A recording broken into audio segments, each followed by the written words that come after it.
Good evening, folks, and welcome to another beautiful episode of Breaking Reality. It's a wonderful day. I hope everyone is having a good day, good evening, depending on where you're at. But tonight, you guys have me. I'm doing a solo episode, so the show may be a little shorter than normal. For those of you who don't know, my name is Joshua McGuire. I am the host of Breaking Reality. Breaking Reality is a show that deals with spirituality, metaphysics, mysticism, and stuff along those topics and concepts and ideas. And tonight, I want to discuss happiness and gratitude. Um, but I still have a few things to do. I was running late because, I was making coffee.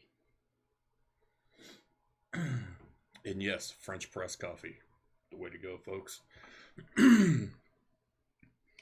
But one of the things that, I was sitting around today thinking, I got to come up with a show topic tonight. I wasn't 100% sure what I was wanting to do. I had a few ideas I was tossing around and stuff. And some of the episodes were episodes that I think that I would prefer to do with other guests on the show, and stuff along those lines. But I got to thinking, and one topic that really has stuck out to me is happiness and gratitude and how that affects us in our everyday life and also in our spiritual walk. Um, you know, so many times we'll say things like, I'll be happy if, or I'll be happy when. And we put stipulations on our happiness. I'll be happy if I find a boyfriend or a girlfriend. I'll be happy if I find a husband or wife. I'll be happy if I get this promotion. I'll be happy if I get a new car. I'll be happy if this. I'll be happy if that.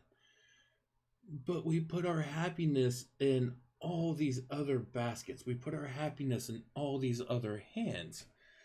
And what we end up doing is we put so many conditions on our own personal happiness that it can be taken away from us. If your happiness is, I'll be happy if, um, you know, this person wants to date me. I'll be happy if they go out with me. Um, we're putting a stipulation on our happiness, and what we're doing is we're putting our happiness in the hands of another person. And that can be taken away from us at any given point in time. And that that to me is a really dangerous thing when we're dealing with something like our own personal happiness. Because our happiness is part of our mental well-being, which is part of our spiritual well-being. And when we put all these stipulations up, like I'll be happy if this or I'll be happy if that, then you know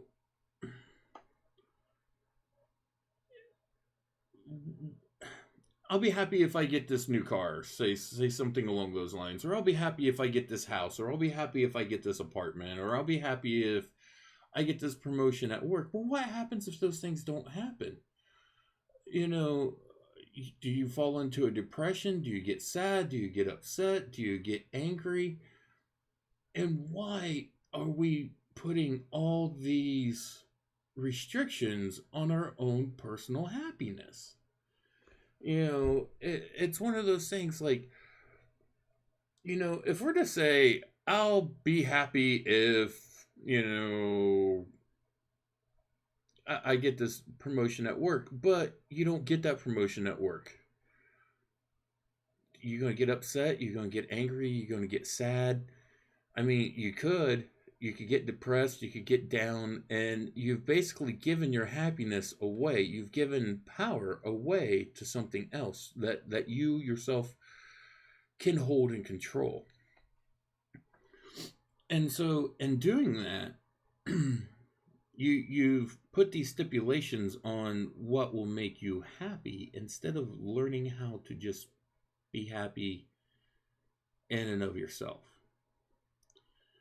and learn to be happy with who you are, no matter if you have that new car, or if you have that big house, or if you got that fancy new apartment, or if you got that really kick-ass um, job position at work, you got that raise, or if you got that, you know, the person that you've had a crush on decided to go out with you, or you know it's okay to be happy when those things happen. Of course, I mean, we're going to be happy when, hey, you got a raise, or hey, you got a promotion at work.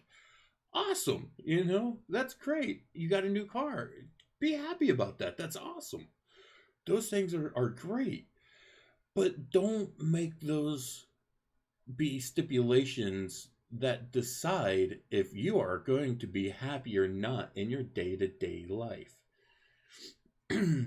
Be happy no matter what. It's like Bobby McFerrin said, don't worry, be happy. You know? And I remember as a kid listening to that song. The title of it's "Don't Worry, Be Happy" by Bobby McFerrin, and I remember hearing that song as a kid, and there, it was just about, don't worry about life's hardships, just be happy.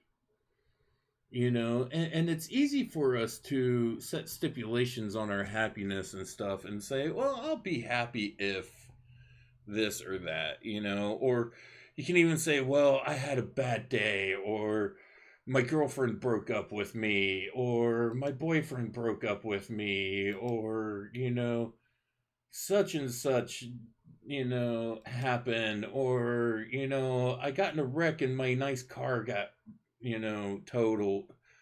And you give away your happiness because those things have happened, and that took away your power. That took away your happiness. You gave that power to be happy to either an inanimate object or to some other person, and said, my stipulations on my happiness are based on this. And so we got to be careful when we're doing those things. And when we start giving away that ability to find the happiness within ourselves, and a big part of finding happiness within yourself comes from learning to love yourself, to be content with who you are, to be happy with who you are. You may have things that you want to change in your life. You may have things that you want to change about yourself. Maybe you want to lose some weight. Maybe you want to put some weight on. Maybe you want to learn a new skill, or, pick up a new hobby. Or, maybe there's some things that you're just like, nah, I really wish this was a little different. Maybe there's personality traits or something that you're trying to work on, and those are fine to have those things about you that you want to change, but that doesn't mean that you have to be unhappy with yourself. And I see so many people who talk about, well, I'm I'm overweight, and so I'm not happy. I don't look like I feel that I should, so I'm not happy. Or people just talking about different things that has affected their happiness, and it's, some of them are things that just aren't even in their control. I've had people say, well, I'm just not happy because of the state of the world today. I've heard that statement a lot lately. I've heard people say, well, I'm not happy because this politician is in office, or this politician's in office, or I'm not happy because I don't like the way, this is being done or that's being done. And they're on a grand scale. These things are on a grand scale, larger than what their personal influence can change. We can all have an influence on things like, elected officials by going out and voting and doing stuff like that. But when At least in this country. Some other places you may not have that option and stuff, but it's one of those things that you should not base your happiness on things like that. And let me go back to the what I was talking about being happy is learning to love yourself and be content with who you are as a person. Um, for a long time, I used to be really concerned about what other people thought of me because I was raised in a home where I heard, well, don't do that because what will people think? Some of it was I didn't believe the same way my family believed. I didn't hold the same spiritual beliefs as them. And I would get the, oh, well, what will people think that we didn't raise you right? We didn't raise you that way. Well, people will think that I have my own mind and I can make my own decisions and I can make my own choices. It has nothing to do with how you raised me. And don't get me wrong, my parents raised me great. They raised me beautifully. A loving family, great parents. They did all they could to help me out and direct me down the path that they thought was right. And it was, I had my rockiness in childhood and stuff, and I was one of those people that placed a lot of my own happiness in what others thought of me. And through elementary school and high school, I was bullied and I was picked on a lot because I'm a big guy. I was taller than everyone, I was bigger than everyone in my class, and I was one of the youngest people in my class. And I stood, head and shoulders over top of pretty much everyone in my class. There were very few people that were as tall as me. And it was one of those things that I was bullied and I was picked on, and guys would fight me because there was that whole, well, hey, if you take Josh down, he's the big guy. If you take him down, you got to be tough. And I didn't want to fight. It wasn't my way growing up and stuff. I was just, fun loving, happy, go lucky. I just wanted to have friends and play and be happy and do whatnot. And I would go to school and I'd get picked on, I'd get called names, I'd get bullied, and I would come home just devastated. I'd come home sad and tears, angry, just and I was miserable. I was really, really miserable. And during that time frame, I wish someone had sat me down and taught me what I know now. I was told, oh, ignore them, or don't worry about them, or um, don't worry, just be tough. I got that quite a bit. Just be tough. You and I got the whole, well, you just got to be mentally strong. You got to be mentally tough. You have to not let that affect you. You have to not let that bother you. You have to not let that worry you. All right, that's great. But, for a kid from, say, 6, 7 years old, all the way up until, 17, 18 years old, going through school, saying, don't let that bother you. Well, how do you not let it bother you? How do you not let that affect you? And for so long, all I wanted was to be accepted, to be part of a group, to have, friends, to not be picked on, to not be bullied, to just, be like part of everyone else. And what I was doing was I was taking my own happiness and I was giving it to those other people. The ones that picked on me and bullied me, I was giving them the power to control and dictate my own personal happiness. Because if they picked on me or they bullied me, I wasn't happy that day. I was sad. I was upset. I was angry. There's times that it led to fights. There's times that people would pick fights with me and stuff, and that always caused problems. Because you can't get in a fight at school. That gets you in trouble. And and then I would come home from having to deal with all that, and I was unhappy at home because of what had happened throughout the day. And I got to where I would just escape into either playing with my toys or playing video games or going out riding my bike, and just try to forget the events of the day until it happened again the next day. And it was an ongoing thing for a large portion of my life. And the thing is, I wish someone had taught me how to be happy in myself, how to find happiness within me, so that I did not put that power in the hands of others who could take it away from me at their whim and their will. And that's exactly what I was doing. And I had no clue. I didn't know that's what I was doing, but it's, in hindsight, that's exactly what I was doing. And so, it took me a long time, even, through my 20s and then through my 30s. I'm going to be 44 a week from today. And so I'm sitting here 43 years old as of right now, almost 44. And it took me a long, long time. I was in my mid to late 30s before I really got the idea of, what? The hell with what everyone else thinks about me.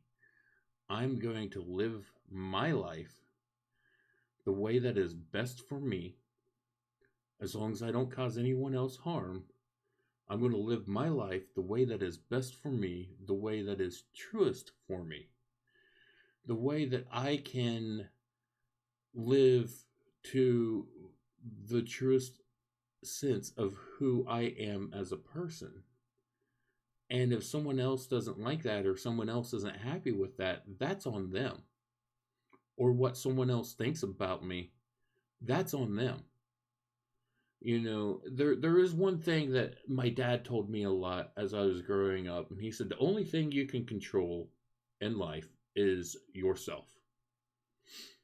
And he said that to me a lot, and I'm like, oh yeah, whatever, yeah, I can control my actions and stuff. But when I really got down to it, he was trying to tell me a lot more, but I just didn't get it at the time. I didn't understand it. I didn't realize what he was talking about. But now I do.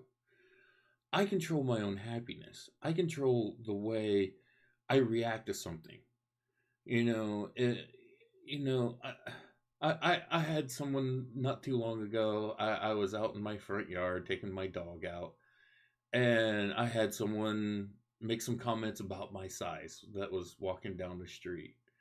And I could have got angry. I could have got mad. I could have got pissed off. I could have yelled at him. I could have said something nasty back to him. But I just stopped and thought, well, if that's what they think, that's what they think. I can't control that. That's on them. But I know who I am.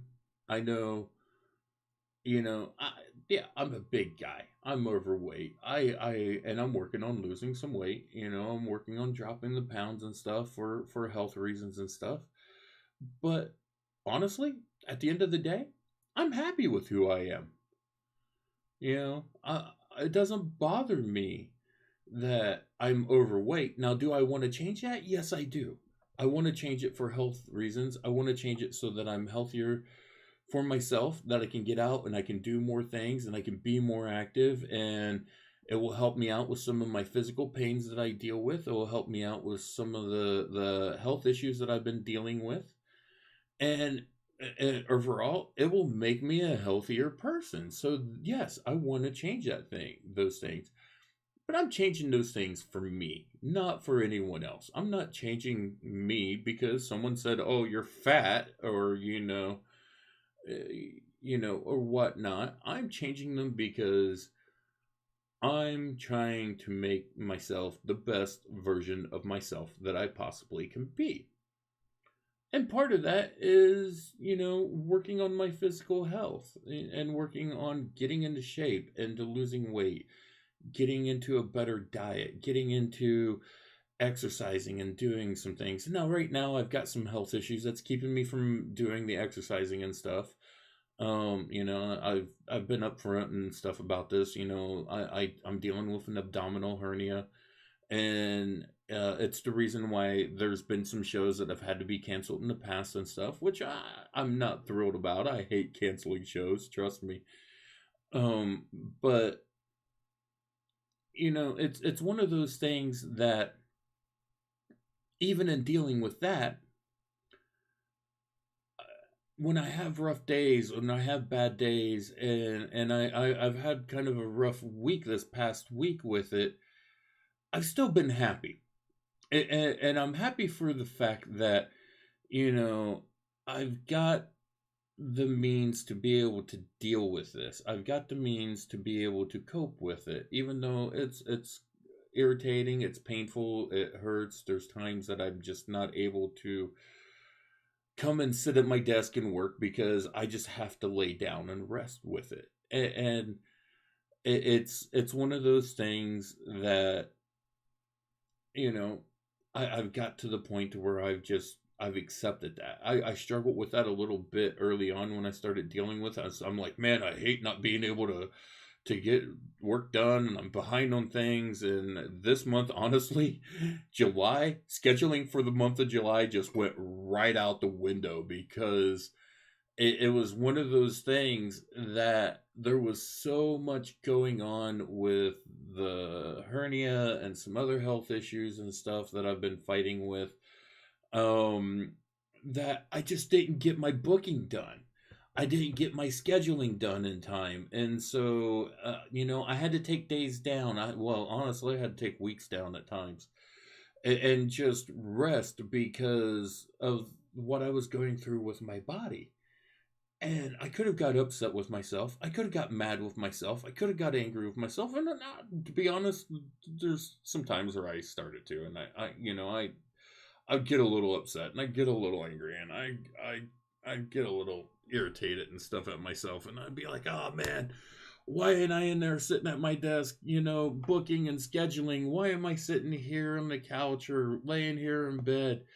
And I don't even feel good enough to pick up a book and read through so I can be studying and getting, some of these books that I want to read and do reviews on, and some of this other stuff that I want to do done, and I'm constantly looking for different subjects and stuff to bring you guys, to share information with you guys. So I constantly am trying to read, study, research and stuff, and I love doing it. Don't get me wrong. It's something I absolutely love doing.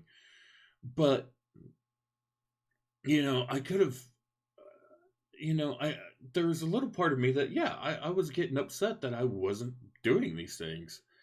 That I wasn't um getting these things done, and it was it was kind of irritating. It was bugging me a little bit, and it was just bothering me some. And uh it just you know I could have let it been an issue, or I could have done what I done and said, hey, i'm I'm gonna do my thing. I'm gonna sit down, I'm gonna rest, I'm gonna relax, I'm gonna allow my body the time that it needs, and I'm going to be content with that, you know? And that's what I had to do. And that's where I was controlling myself, and I wasn't putting my happiness into my work, which I started to do.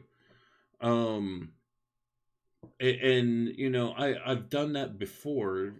There's there's been times where I put my happiness into what I do for a job or for work, and that's what I base my happiness off of, on my success or my failures. You know, if I failed at something, I would just be devastated. Um, just a little thing about me: when I was 24 years old, I was diagnosed with generalized anxiety disorder and major depression reoccurrent. And I was working a job. I was an assistant site supervisor, security supervisor at a multi-billion-dollar facility. It was a decent job that I had at the time, and I was working my way up through the ranks of the company and stuff. And I was doing testings and trainings, and I was coming in the top tier in all these trainings and everything that I was taking, and the company was really wanting me to take on some more responsibilities. They was looking at asking me to step into some different positions, which would have been much higher paying positions, of course, coming with much more risk and responsibilities and stuff. But at that point in time, I started to deal with anxiety and depression. And, one of the things that really drove my depression down when I started dealing with all these things that made it worse was when I was told, you're not going to be able to return to work because of my anxiety issues. Because they were extremely severe, and I was dealing with some very, very, very serious anxiety issues that I needed to deal with and needed to learn to work with and work through. Um, that I was going to have to step out of my job, and I was going to have to go on disability. Um, and I wasn't happy with that. You know, my, one of the first thoughts that went through my head was, well, what kind of man am I if I can't work a job? If I can't get up and go to work every day, what good am I? You know, and I was putting my own self worth and my happiness into my success on the job that I had. And I was giving it the power for my happiness. And it was one of those things that, in that, like I tried to go back to work several times, several different times. I was just determined. I'm going, that's it. Screw you. I don't care what the doctors say. I'm going back to work. I'm getting my job back. And, I'd call up my supervisor and I'd tell him, hey, I want to come back, and they'd say, well, you got to get your medical clearance from your doctor. So I'd go in, I'd tell my doctor, I want this job. I got to get this job. I got to go back to it. I don't want to be on disability. It sucks. I don't like it.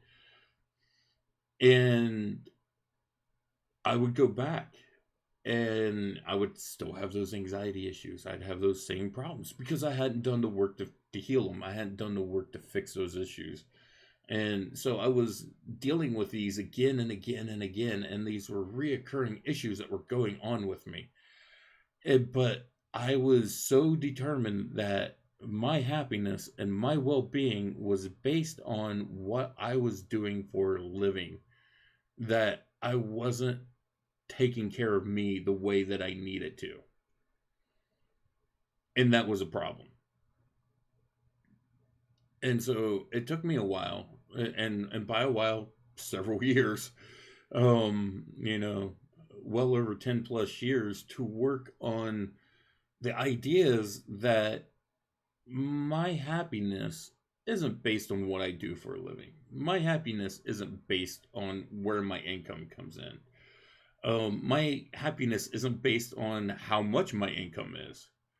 And what my happiness is based on is how I personally feel about myself. My happiness is based on how I feel inside, and it's based on nothing else. If I feel that I am living up to the best that I can do, I'm happy with that. I'm content with that. You know, some days my best is sitting on the couch, curled up with my dog, just coping with the pains that I deal with, and getting through the day. You know, sometimes my best is, getting out there and doing lots of promotions and lots of work and, reading and studying and doing all these things that I have set out and achieving my goals and achieving things that I have set out for me and making things happen, getting out there and getting into that hustle and getting into that groove and, just getting in there and doing these things. Some days that's my best. And those are the days that, when we're achieving goals and we're making things happen. It's easy for all of us. We're all like, yeah, we're making this work, we're making this happen. Yeah. It's one of those things that, it, you're struggling to lose weight, so you're out there and you're working out and you're exercising, you're hitting the gym, you're going for walks and stuff, and you get on the scales and you see, hey, I've lost 10 pounds, or I've lost 15 pounds, or whatever it is that you've lost. And it's like, yes, shoot, hell, you lost 2 pounds. Awesome. That's great. You know, you're working towards those goals. You're working towards those dreams. You're working towards those things that you set out. That's great. And it's happy for it. It's easy for us to be happy in those moments. Where it's hard for us to be happy is in our failures. But I have learned so much in the things that I've attempted to do and I failed at. And without those things, I wouldn't have learned how to succeed when I try those again. And it's in those that I've learned to be happy. And, in those hardships that I went through growing up and throughout my life, it's those hardships that have taught me things, and I have learned from them. And looking back, why I may not have been happy at those moments, it's going to sound weird, but I'm happy they happened. And the reason I'm happy that they happened was I learned from them. I gained from them. I got knowledge and wisdom that I could walk away from them. When Darren McGavin was on the show, he made a comment about his traumas are his blessings. And Darren, trust me, has went through some severe traumas in his life. Absolutely amazing fella. I love him to death. Just a great friend, great brother. And the way that he looks at life is beautiful. He looks at trauma and tragedies as experiences to learn, as chances to take what he's been through and bring that through as a blessing to others, so that he can help others who have been through that, and he can also help prevent others from going through that by bringing that knowledge and wisdom of what he has been through forward for others. And so it's one of those things that, we can look at our hardships. I was married for almost 7 years, got divorced.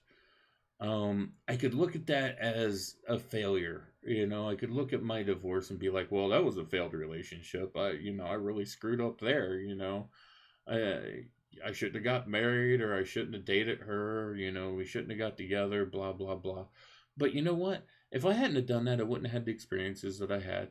I wouldn't have met the people that I met. I wouldn't have gotten my dog that I've got. Y'all see Tanner if you haven't. He's totally completely adorable and cute. And absolutely amazing. He's a great little companion, and he's with me all the time. He's actually on the floor asleep behind me right now. But I look at that, even my divorce I look at it with gratitude, and I'm going to go into the subject of gratitude here. I look at it with gratitude because I learned a lot from it. I learned what I don't want in a relationship, and I learned what I need to do in a relationship because I looked at my own shortcomings and my own failings in it. I learned where I may have not been the best husband, where I may have not done things the right way. And it was just a lack of knowledge, it was a lack of wisdom. And you know, my marriage had some communication issues. I don't want to talk ill about my ex, but she didn't communicate the best, to be honest. You know, there was times that it was difficult to communicate with her for different reasons, and I learned that communication issues is not something that I want in a relationship. And if someone cannot communicate with me clearly in a relationship, that's not something that I'm willing to get serious about. That if that is an issue going in, I'm not going to expect that to resolve just because we get serious or I say I do or something like that. I don't expect those to change. And you know, and that was one of those other things. In my marriage, I kept saying, "Oh, well, you know, she was 10 years younger than me. I got married when I was 30. She was 20, and I kept saying, "Oh, well, you know, she's got life to live. You know, she's got things that she needs to learn from you know just experience, and she'll change. She'll change."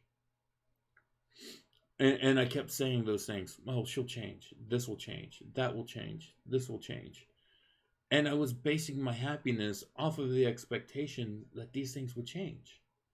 You know, oh, well, she'll start communicating better. You know, and things will change.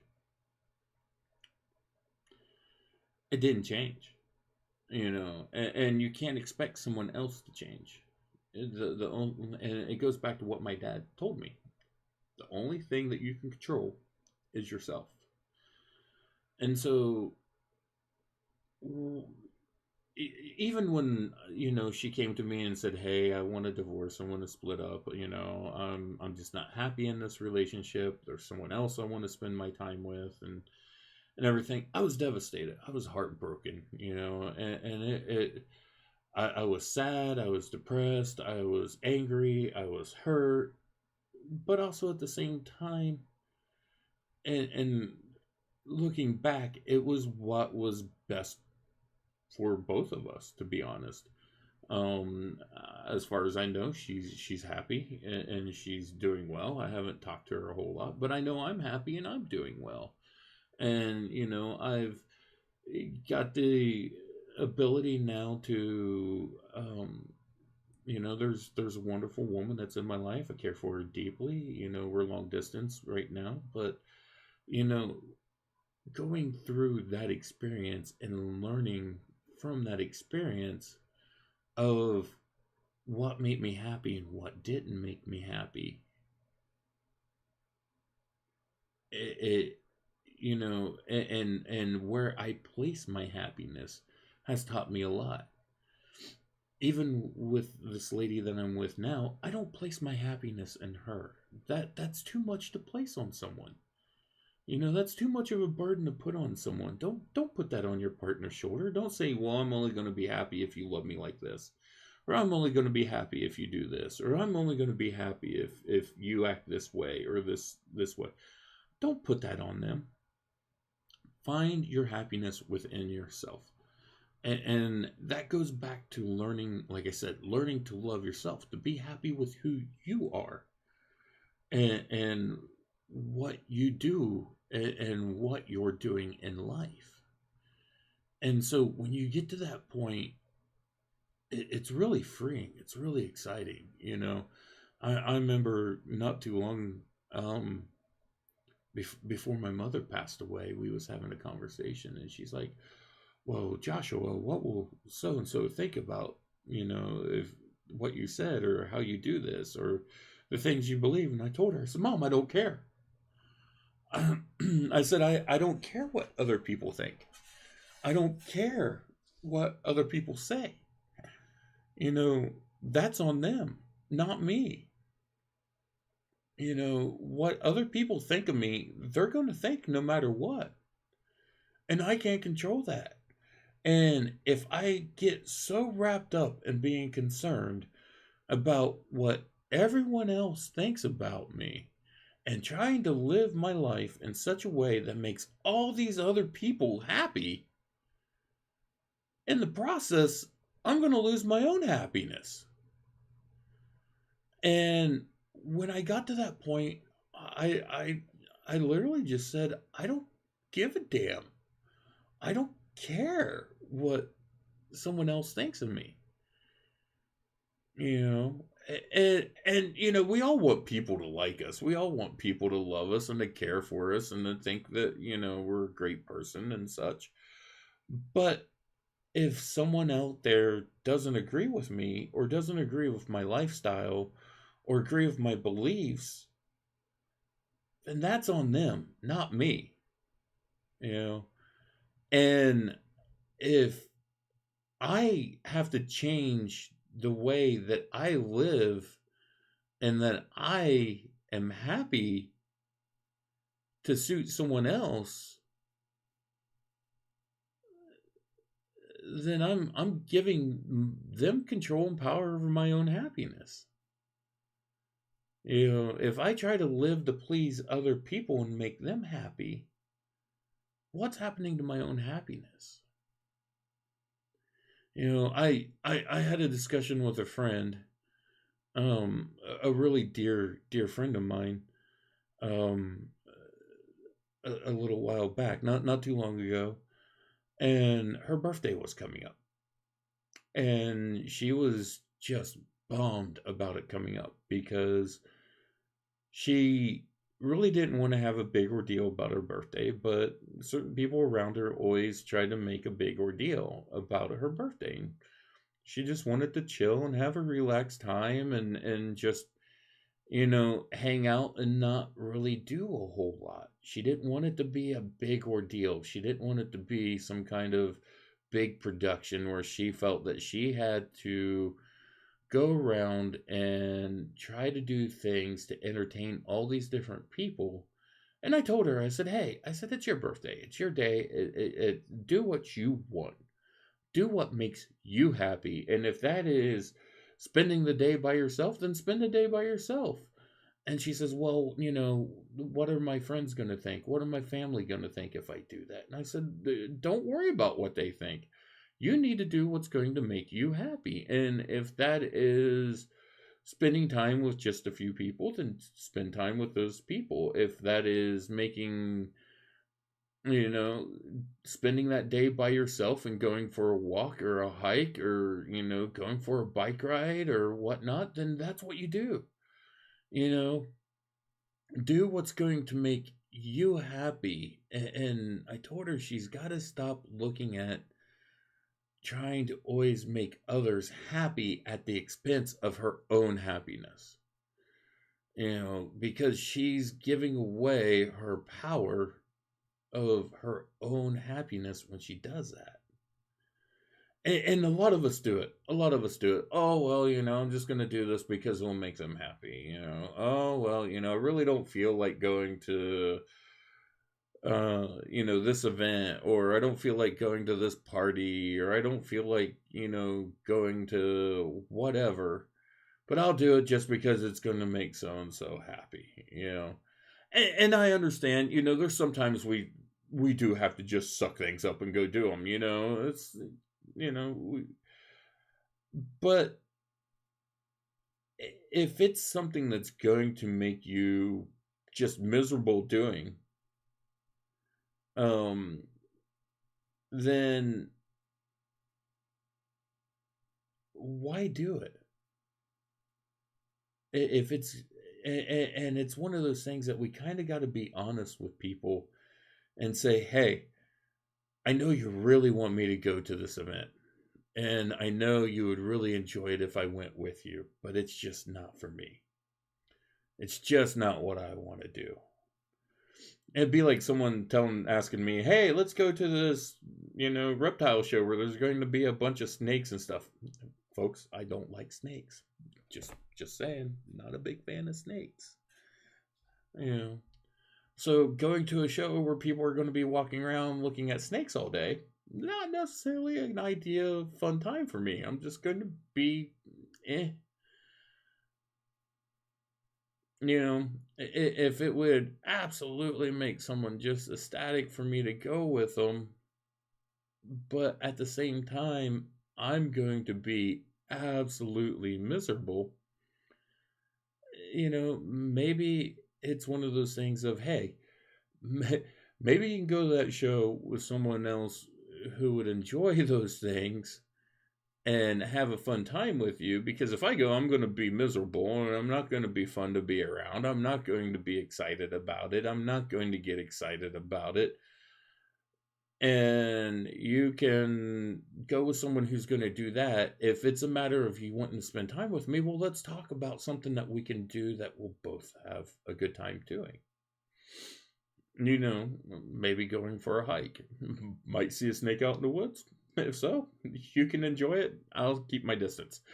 Um, but it's things like that where sometimes we have to talk with people and let them know, hey, doing this just isn't going to make me happy. It's not going to be something I'm going to enjoy. It's not something I'm going to be um, real. I'm not going to be a pleasure to be around at something if it's not something that is going to make me happy. Now I understand, like I said, there's compromises and stuff. You know, you're married, going to your in-laws for a dinner where you're not necessarily stoked about it, but hey, you show up, you make conversation, you get through the night, you get through the day. But that doesn't necessarily, it's not necessarily an issue of wrecking your happiness and stuff. Um, but also at the same time, like if your friends call you up and say, "Hey, we're going to this concert," and it's not your kind of music, and you're not going to enjoy it, you're not going to be very fun at it, you might just say, that really isn't what I'm into, or I'm not really interested in going to that. Maybe we can go do something else together a different time. You go to the concert, you have fun, you have a great time. I hope you have a blast. But let's do something the next weekend, or let's do something you know at a different point in time. And so there's things where we do have to look out for our own personal happiness and our own personal well-being, and not just give in to people constantly, and just you know be there to just please people however they want, and doing whatever makes others happy. There is a thing about doing things for someone, like if I know um taking some fresh cut flowers to a friend of mine makes them happy, maybe pick up some flowers and take to them. If it's a few bucks, it's going to make them happy. Better yet, if they have a green thumb, buy them a live plant and take to them, so they constantly have something that they can remind them of you, and make them happy. Things like that. Or um, one of the things I do for the woman I care about is I text her each morning. Good morning, I love you. I hope you have an amazing day. I hope you have a wonderful day. Um, you know, and and I know that makes her happy. I know she smiles each morning when she gets that text. It doesn't take a lot of time out of my day. It's not a burden on me to do that. And it's true. When I say those things to her, I love saying good morning to her. I love telling her I love her. I love letting her know that I'm wishing her a good day, that I'm speaking blessings and happiness and joy into her life. And those things that are little things we can do for people that can affect their happiness too. Someone might wake up and be having a bad day. They might be sad or they might be down. And, a little thing like that can change their day. You um, I know there's been days where I've been down, I've been sad, or I've been dealing with something, and a phone call or a text or just a simple message, hey, how you doing? Or hey, what's going on? I was thinking about you. Those can change my day. That can change my perspective really quick, because I'm like, oh man, that person was thinking about me, and stuff, and that makes me happy. They, I'm special enough to them that they were thinking about me. Um, but like I said, once again, our happiness begins with with us, with you. Your happiness is in you. My happiness is in me. And while these outside things can bring us happiness, that's great. That's awesome. Someone sending you a text, someone sending you a message, giving you a phone call, getting a card in the mail, a letter, whatever. I know cards and letters and mail are kind of an odd thing these days. Don't happen nearly as much, but I come from a time when that happened frequently. And those things can just change your day. I mean, that can just be a game changer. Picking, going down to the mailbox and opening up the mail. Open up your mailbox, instead of seeing a stack of bills there, you see a card from someone that says, "Hey, I was just thinking about you. I hope you're having a good time. Hope you're having a great time. Hope you're doing well. Love you." Something as simple as that. And but those shouldn't be things that we have to rely on. And going back to, I had mentioned gratitude earlier, and I really want to touch in on gratitude because gratitude is one of those things that helps control our happiness. When we're grateful for things like a card in the mail from a friend, when we're grateful for things like a promotion at work, when we're grateful for things like a new car or a new house or a cool apartment, when we're grateful for those things, that changes the way we think. That brings in a different energy and a different vibration into our being.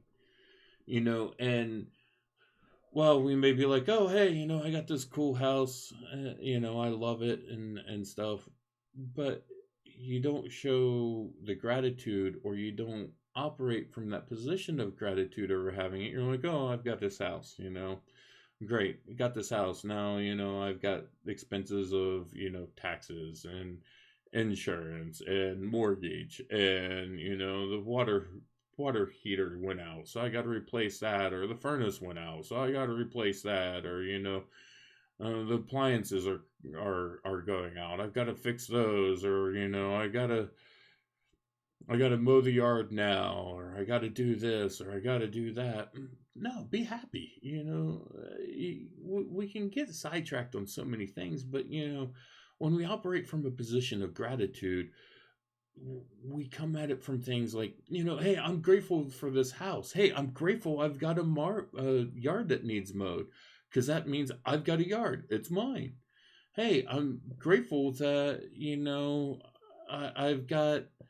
I went through having to replace a water heater in this place back in February. Trust me. At the point in time that the water heater went out and I had water all over the floor and I had a $600 expense of replacing the water heater, I wasn't all that grateful about it. But guess what? I'm grateful now. I've got a brand new water heater in my house. That's an expense that I should not have to worry about for a long, long time. I got a new water heater in the house, so that's one of the big things in the home that you don't have to worry about now. And so, yeah, I could have been down. I could have got depressed. I could have got upset that, oh, good God, my carpets got all wet. I had to, get them cleaned. I had to get everything dried out and stuff. I had to get all this, I had stuff in that room that got wet and got damaged. And, And then I had to replace the water heater, and it cost me $600. Blah blah blah blah blah. And I could have been angry. I could have been upset, but at the same time, I'm like, well, hey, got that taken care of. I've got that dealt with. I've got a new water heater in the house, and that's an expense I shouldn't have to be looking at having to deal with for a long time. And if I do, it's covered. I've got things that, I've got warranties and stuff, and I'll deal with it if I have to. But at this point in time, I've got a new water heater, and it's amazing because I have really stinking hot water in this house. Not that it stinks, but it's just really, really freaking hot. Which I like. So, I mean, it's one of those things that your perspective of how you look at things, whether you come at them from, oh, woe is me, I had to pay this, you're coming at like Eeyore from Winning the Pooh. Woe is me, oh, I'm so sad, I'm so depressed. And trust me, I know that people deal with depression and stuff, and that's a serious thing. And I've battled depression myself, but also at the same time, you've got to look at things from a different perspective. You got to look at things from, like I said, I could have been upset that I had to pay $600 for a water heater, or I could be happy if, hey, I paid $600. I got a new water heater in my house. It's a brand new water heater. It works really well. The guy who installed it done an amazing job, and it's absolutely great.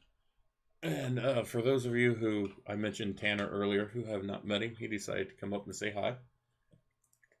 Oh, hi, Bobby. Yep. But Tanner's grateful that I have coffee on my desk, but he's not going to get any, so he's probably going to be a little sad. But it's one of those things that, like I said, you can come at it from one or two perspectives. Really, it's really the only options you have out there. You can either be upset about it or you can be grateful about it. You know, and sometimes it's really hard when things are going on to be grateful about them right then and there. It, I a couple weeks ago, well, probably closer to a month ago now. Um, I had a really bad bout with the abdominal hernia, and I was in the hospital. I was in the emergency room 3 times in 1 week, and the third time was on a Sunday, and it was really bad. I was in lots of pain. We was having trouble getting it reduced, um, and it was so to the point that they had called the on-call surgeon in, and they was looking at potential emergency surgical options at that point in time. And I was determined that wasn't going to happen. you know and so I'm laying there in the emergency room on the gurney and stuff, and I'm really, I'm working on trying to get this all taken care of and getting things reduced. And luckily, right before the surgeon walked in, and literally moments before the surgeon walked through the door, was able to get the hernia reduced, get it back in, get it taken care of, and we was able to avoid having to have emergency surgery. And a lot of people could be like, "Well, man, that sucks. That was really scary. That was a really bad situation." I could understand if you was sad or you was upset or you was worried during that. But the thing is, I was grateful for the medical staff that was there to help me out in that situation. I was grateful for the doctors and the nurses that was there to be able to assist me. I was grateful for the medications that they were able to give me that helped me deal with this when I was struggling with it. And those are the things that I'm grateful for. If I had been somewhere else, living in another country where we don't have the medical care that we do here, it could have been a whole different issue. I can even go on to say I'm grateful for my insurance that I have that helps cover these expenses and these costs. I'm grateful for these things. because it keeps me from having to have such a large out of pocket expense for dealing with these things. And so, why we have all these things that we're like, oh man, I hate paying my insurance. I have to pay so much a month for insurances and stuff, and it sucks. And, you know, when you need it, you're grateful that it's there, you know. I'm looking at different things. I'm grateful for the fact that I was able to go to the emergency room and have these things dealt with and taken care of when I was in a state of need. And so, I could be like, oh man, it really sucked that I had to go to the emergency room. It was really horrible. It was bad. And I could just be like, oh, that was a horrible day. Well, you know what? I'm grateful that I had the ability to go there when I needed to. I'm also grateful for this little dog, but he is all tangled up in my cords right now.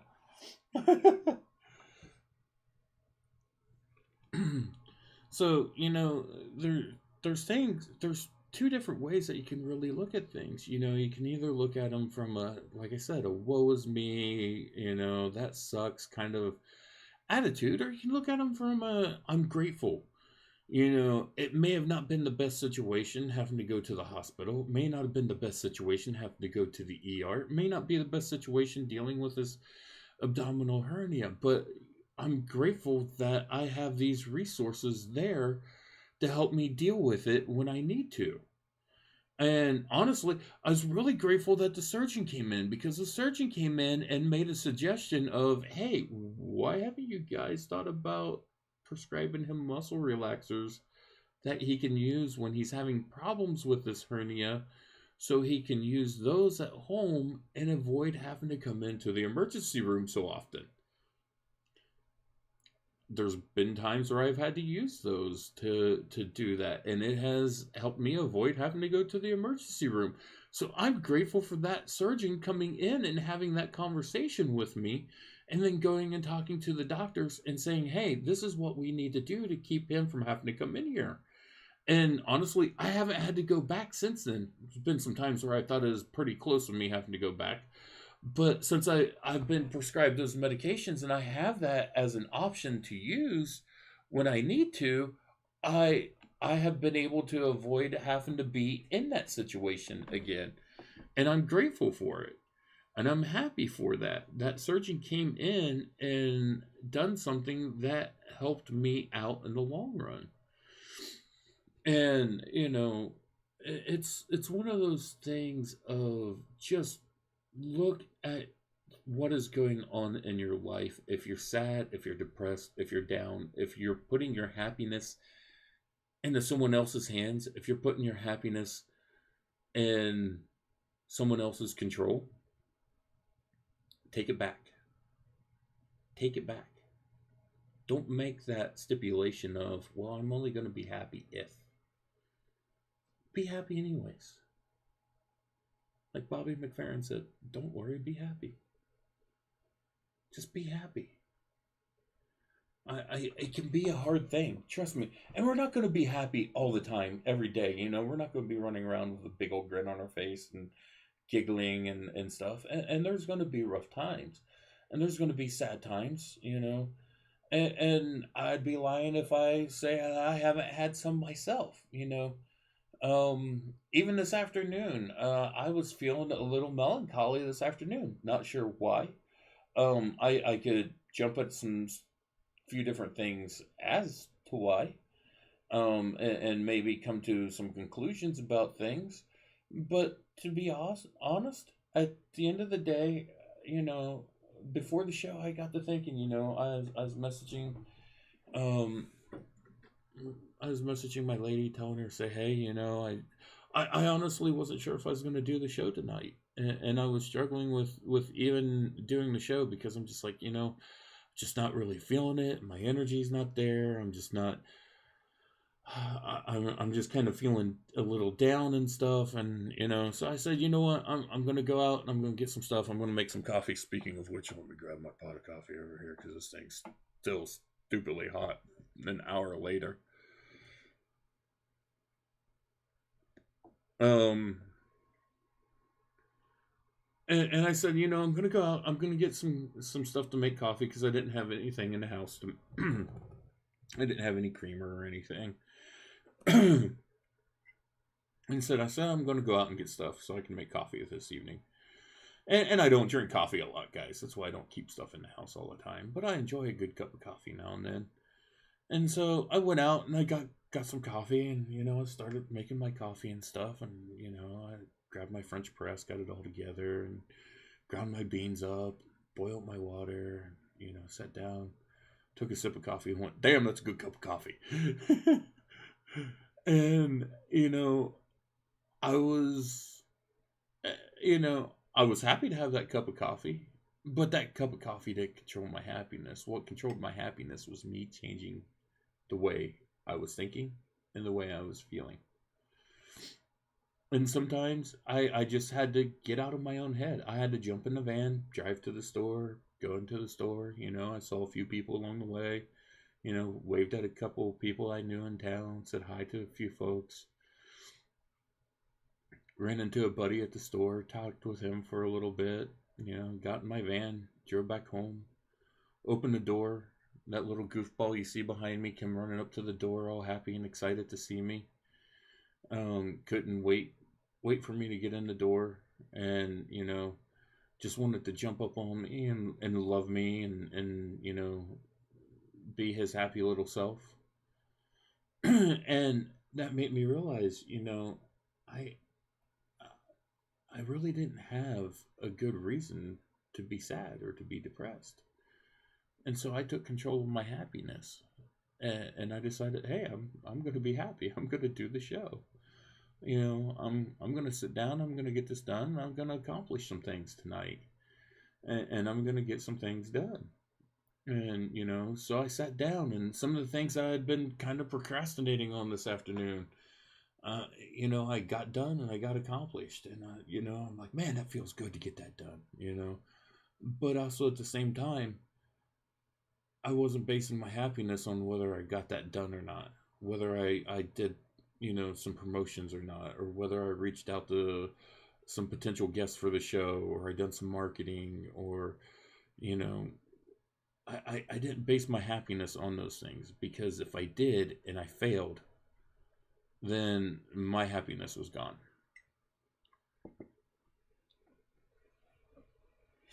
So I decided that I was going to do the show tonight. I was going to come and I was going to talk to you guys about happiness and gratitude, and I'm glad I did. It's I've enjoyed this conversation, um, and like I said, it's one of those things that just even being able to do the show, having this equipment to be able to do this, I'm grateful for. I'm grateful for having the ability to sit down here and talk with guests, and to bring knowledge, and to share this knowledge, and to share the wisdom that they bring with everyone. And to me, that's a really, really powerful thing. Um, you know, it's one of those things that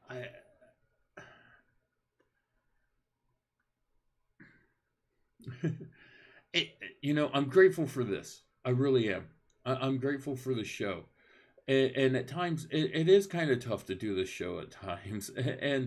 And honestly, this is the easiest part of it. The behind the scenes is where all the really tough stuff is done. Getting on the air, sitting down in front of the camera and talking is honestly the easiest part of this to me. And it's this point in time where I get to spend time with people. I get to spend time with guests. I get to spend time with the viewers. I get to interact with people. This is what I love. This part's amazing. But I'm also grateful for the behind the scenes stuff I get to do. Even though it's the tougher stuff, where I'm sitting there and I'm reaching out to people, all day long, trying to get guests for the show, where I'm working on stuff that I'm, going to be putting together for the show. There's a lot of different things that I'm going to be doing that's going to be outside of these normal episodes that I do on Tuesdays and Thursdays, and that's going to be launched probably a little later this year, probably into the fall, into the winter, because I want to really put some time into these things so I can do them right. And so there's a lot of behind the scenes stuff. There's a lot of writing, there's a lot of researching, there's a lot of work going on. Um, and honestly, if anybody knows me really, really well, one thing I absolutely hate doing is emails. I hate emails. Don't ask me why. I hate sending emails. I hate writing emails. But I'm grateful for the fact that I can send and write emails to people about becoming a guest on the show and having them on the show. And I will be honest, there's days where I'll sit down at my computer and I know I have to do a handful of emails, and I'm just like, oh, crap. I'm like, I gotta write emails today. Oh. And, I could get woe as me and be like, oh, man, it really sucks that I have to do this. This is bullcrap, man. I wish there was a different way to do this and stuff. And I could get that way. But you know what? I'm grateful for the fact that I have people that I need to send emails to about being on the show and being able to bring this information and being able to have guests on here and being able to have conversations with people. I'm grateful for that. Even though it's not something I particularly enjoy, we don't enjoy every aspect of our life. I mean, if we enjoyed absolutely everything in life, then we'll be heaven. But I mean, also, we'll go into a whole conversation of heaven later. We're going to cover that topic in some conversations as well. In the future, there's some things, and but I'm grateful for the fact that I get to send these emails to people, that I get to communicate with people, that I get to sit down and do video calls and phone calls and stuff with people and talk to them about things. And I've got to meet some amazing people doing this show that I would have never met otherwise. And honestly, behind the scenes, it's me. I'm the creator, the producer, the host, the director. I pretty much do it all. I have a few people who help me with things here and there. I've got folks that give me tips and stuff and help me with suggestions and ideas and things along those lines. There's been people that have come in and help support the show through financial means and other things and stuff. And I'm so grateful for that, because those things help keep the show going. It helps bring up the production level. I mean, like, oops, it's over this shoulder. You can't see it. I have a whole giant stack of books back here that was donated to me by a viewer, which are books that I'm going to be going through. As I read through them, I'm going to be writing reviews, and actually I'm going to do some video reviews as well, but I'm going to be writing reviews and putting that up on the Discord server. And I'm just going to have information out there for people on different things. As far as if you're interested in reading this information or getting into these subjects or these topics, I'll give you my opinion on them. But remember, it's my opinion. It's my view. It's the way I saw them. We may disagree on some things, but that's okay. Because at the end of the day, even if we disagree, it doesn't mean that we have to not like each other or we have to get upset with each other and stuff. It's me. It's my perspective and my view and my lens that I see these things through. And, that's one of the reasons I do the show is I want to show different perspectives, not just mine. That's why I have guests come on the show and talk about their views and their opinions and stuff too, and their knowledge and their wisdom, because they present to us a different perspective than what I have. If I just wanted to show you my perspective, I would just sit here myself and I would talk and ramble and rant and go on about everything that I wanted to say and what I wanted to tell. But that's not what breaking reality is all about. Breaking reality is about looking at life and mainly at our spiritual path from several different perspectives and different views and ways, and going down this path and this journey that I've got a little dog that's insisting on being held. Yeah, hi, buddy. But breaking reality is about going through this journey and while we may not all agree on the same thing, or we may be walking different paths, and we can all be supportive and loving and caring of each other, you know. And my own personal happiness is based on what I do. Getting back to that, it's based on what I do. It's based on my path that I walk. And if I'm walking it true to myself and not trying to walk a path that pleases others, and I tried doing that. I did, and we're going to discuss that in another show. We actually might be discussing some of that on Tuesday with Demian and Melvin. Um, and so that might be something that gets brought up there. But it's one of those things that I can walk my path, which is different from probably every one of your paths. Even those of you who walk a very similar path, it's still different because it's mine and yours belongs to you. But we can walk along these paths together and we can be supportive of one another. And I tell you what, I'm grateful that each and every single one of you are here. I'm grateful that I can walk my path, and I'm grateful that you can walk your path, and that we can love and respect each other and one another as you walk these paths. You know, and that's what I really think the big secret in all of this is learning to love and care for one another and be grateful that I can walk my path, be grateful that you can walk your path, and we can share this time together. I don't have to change you. I don't have to convince you to walk the way I walk. I don't have to convince you to believe the way I believe.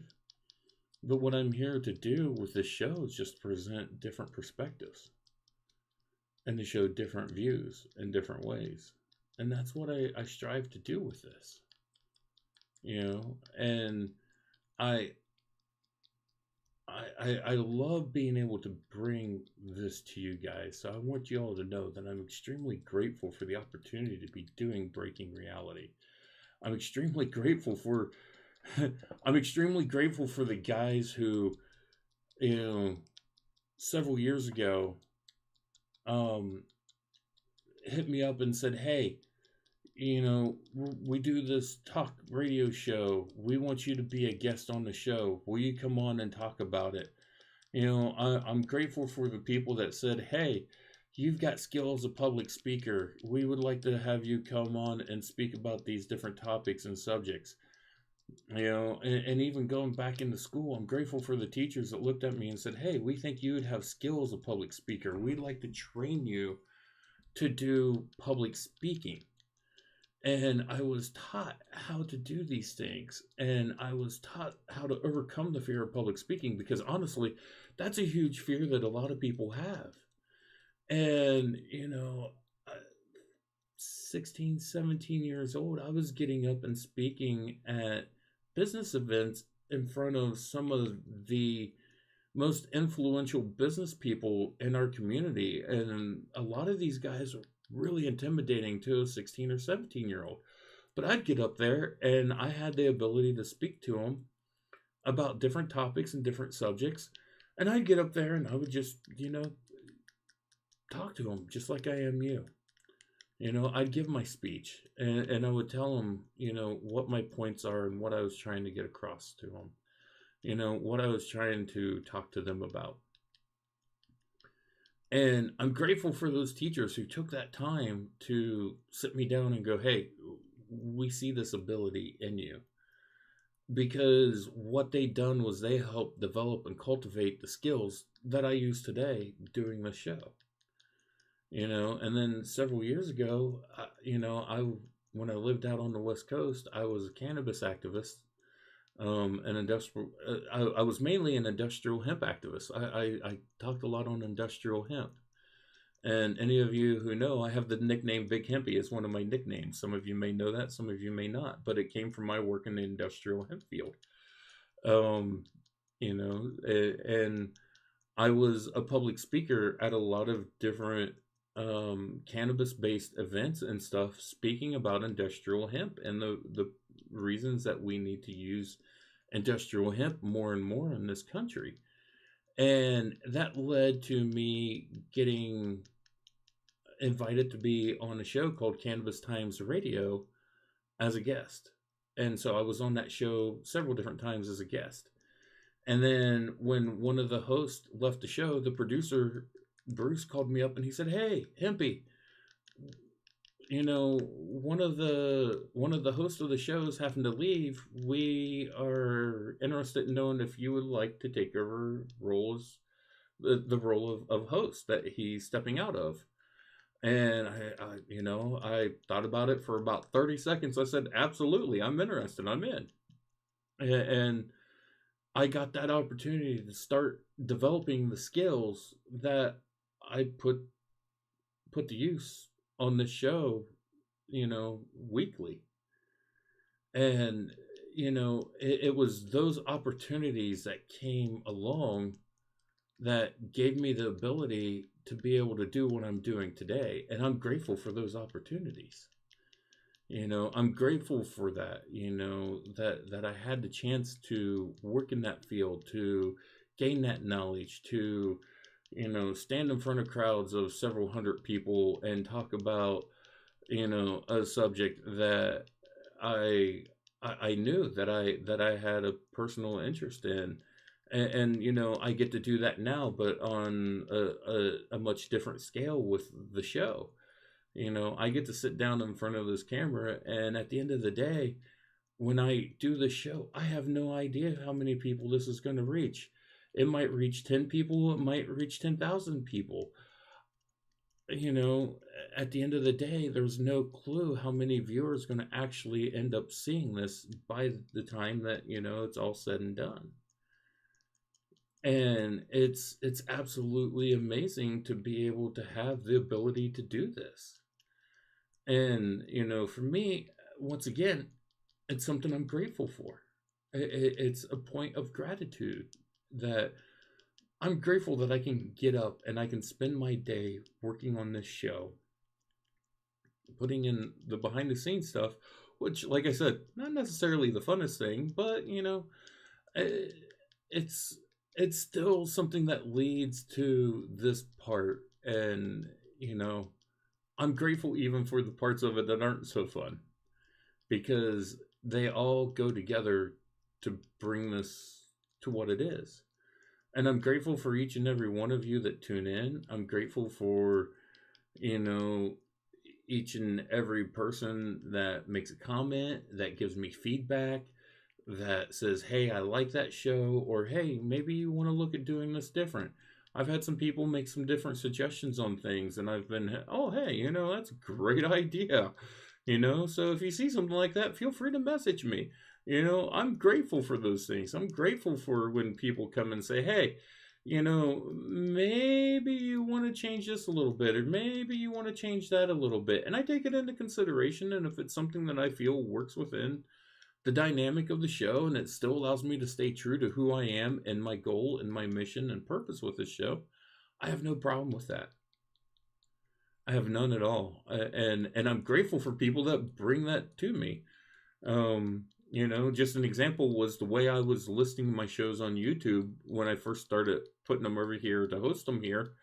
A guy, messaged me and said, "Hey, you might want to change the way that you do your titles. It will make it easier for people to know what your show topics are and, pique interest." And I went, "Oh, that makes a lot of sense." I'd never done this before.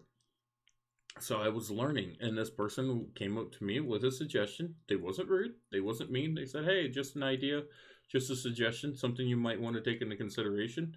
And I went, "Oh, thank you." And I made the changes, and I saw views raise up on those shows, and I'm grateful for that. I'm extremely grateful for the fact that someone said, "Hey, I see something that you're doing that you can change that would make things a little better." And they came to me and they gave me that critique on it. They gave me that feedback and said, hey, you might want to look at doing this a little different. And so, it was it was an opportunity to be grateful for, someone giving me that positive criticism on something. They Tanner just sniffed the mic and kind of sneezed at it. So if y'all heard that, that was Tanner sitting in right here, little goofy guy.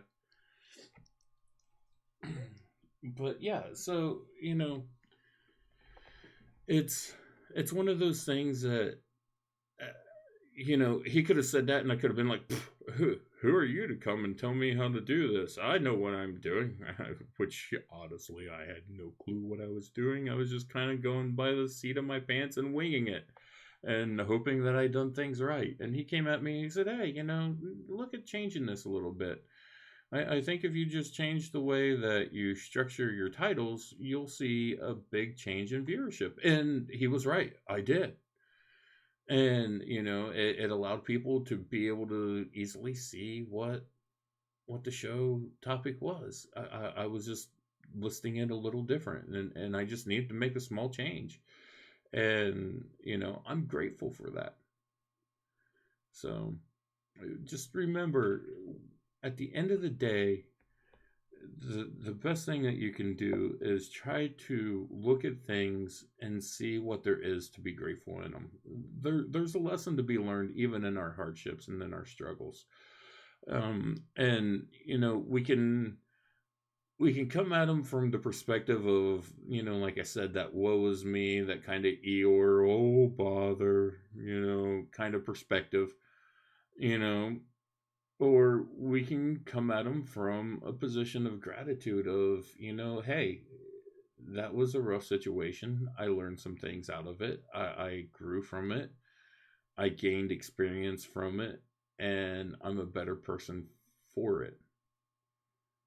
And then the other thing that we need to do is stop putting our happiness into things like, well, I'll be happy if, that is probably the worst thing that we could ever say to ourselves is, I'll be happy if, because we're putting stipulations on our happiness, and we need to stop that. We need to stop saying, I'll be happy if. Just say, I'm happy. Convince yourself of it. Learn to love yourself. Learn to look at yourself and be happy with who you are. Stop saying I'll be happy if I lose 10 pounds, or if I lose 15 pounds, or if I done this, or I'd be happy if I was a little taller, or I'd be happy if I was a little shorter, or I'd be happy if this or that. Just be happy. I think I've pretty much ran it and rambled on enough tonight, folks. Tell you what, I'm going to enjoy my coffee for the rest of the evening. Probably do a little writing, a little reading, listen to some music. I'm going to be happy. And it's not going to be any of those things that's going to make me happy. I'm happy just because I'm happy with who I am. I'm happy with what I do. I'm happy being me. I want you all to be happy being you. You're the only person that can be you. So please be happy being you. I want to say thank you to all of you. Thank you for joining in. Thank you for being here tonight. And I want you all to be blessed and have a happy night. I'll see you all later. Bye.